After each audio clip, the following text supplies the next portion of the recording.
Bang! Neeves Knives. I'm Jared, and this is my first experience with one of these. Now, these have been pretty popular. Now, there's a lot of different versions, or a bunch of different versions of this knife. There's G10 versions. This one's the titanium one. Now, the pre-order is open for these, and there's a lot of different options. Even if you have the titanium one, the G10 one, I think you can get titanium scales. There's a lefty version, at least as far as the clip goes, not liner lock, but as far as the clip goes, there's, like I said, so many different options. I'm going to link the site down in the description for you guys if you guys do want to pre-order it. This is actually very affordable for what you're getting here. So let's get into it for my first impression. So we have a titanium, it has titanium scales with steel liners. Steel liners on both sides. A deep carry inset clip with button screws, 14C 28M blade steel. You guys know how much I love my 14C Sandvik steel. So that's already a plus in my book. And it's got two forms of deployment. We got the hole for the reverse flick, and the detent's good. Yeah, the detent's really good. The access to the hole, as you can see, you do have plenty of access. And yeah, it's very easy, right or left-handed. Now, then we have the front flipper. You can see how it hangs up a little high.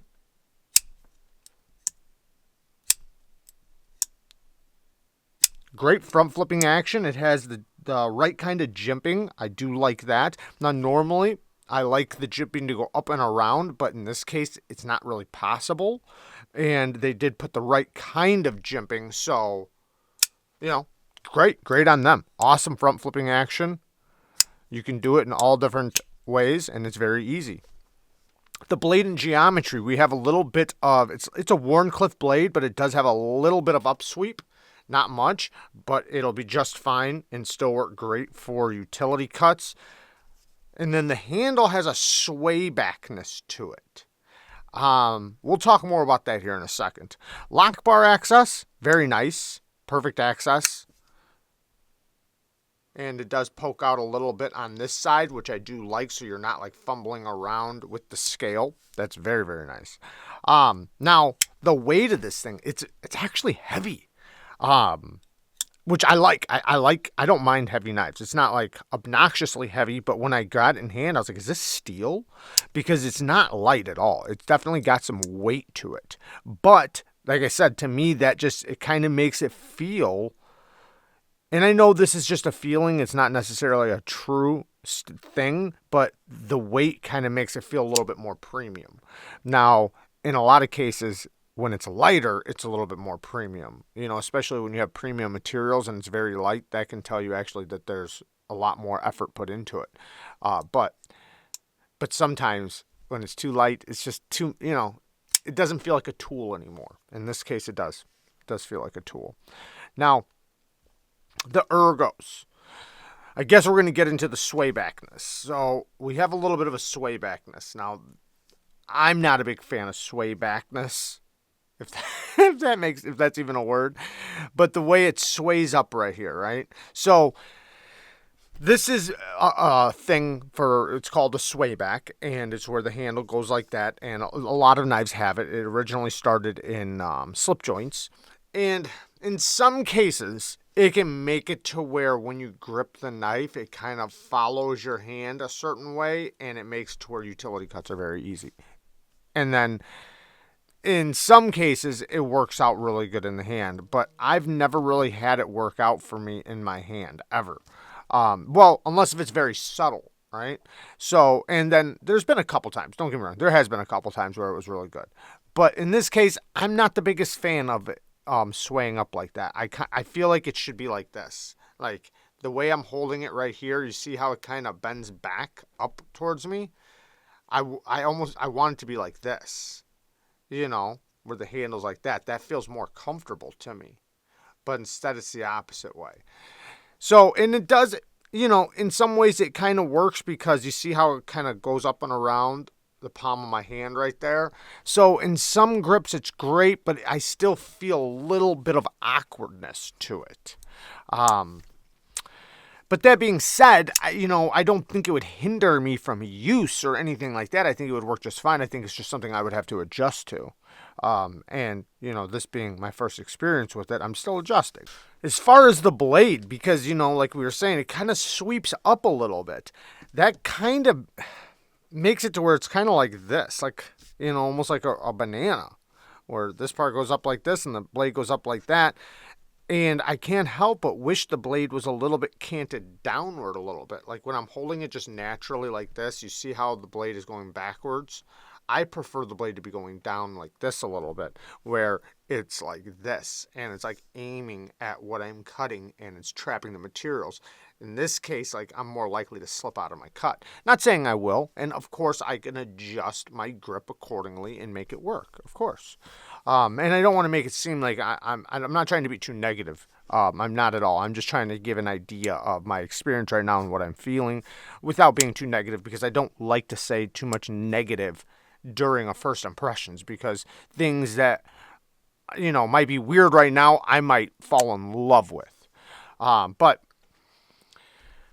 it's definitely well built. It feels good. The quality is really nice. Bead blasted titanium. I do like the cylinder looking pivot. It looks like we have T8s and T6s down here. I'd prefer T8s down here. The build is very solid. No play any directions. That's nice. 14C28N, fantastic mid-grade steel. Some people call it a budget steel. I disagree. I think it's more of a mid-grade steel. Steels are constantly changing and evolving, so, just kind of depends on what your preference is, I guess. But with 14C, I find it to be just a fantastic all-around user steel. It's a steel that you can easily get sharp and ridiculously sharp. It takes such a fine edge. The qualities that are in the steel just make it good for that. It originally comes from razor blades. It was originally made for blades, basically. So, and since it originally aspired from the making of razor blades, the geometry it can get to is really good. So it has the ability to take a very fine edge, low angles, and all that good stuff. It's a really tough steel. That's another thing. Very, very tough, actually. So it's super tough. Takes a really good edge, easy to sharpen. The strop back, when you strap it back, it comes back extremely good. Like, it's super easy to strap 14C back. So if you have a fine edge and you've been using it and you're losing that fine edge, excuse me, you can easily hit it on the strap with a couple passes and bring that bite right back. I love that.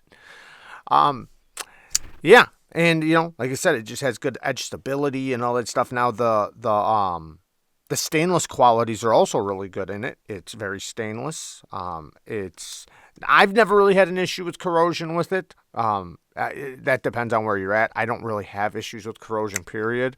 But 14C has always been really good for me. The thumb flick on this, you can still do. I should have thought of that. I should have said that in the beginning, but not as easy as the reverse flick, obviously. The choil, not a big fan of the plunge grind. I know I said I don't like to talk about negative things, but I won't change my mind on this. That is something I will not change my mind on. There's no choil. The edge goes right into the plunge grind. So basically, let me see something.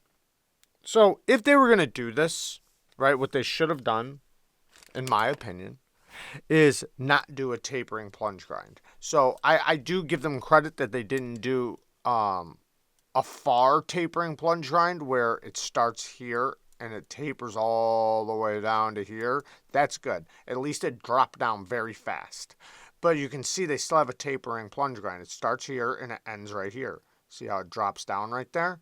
So it drops down and it goes right to the edge. So in my opinion, what would have been better is just go straight down. So right here's the start of it. Just drop straight down to the grind to where when you're sharpening, you can just sharpen all the way up to the plunge grind. You don't have to worry about hitting the plunge, because basically when you sharpen, you would be able to sharpen the edge all the way up to the start of the plunge grind, not the end of it, if that makes sense.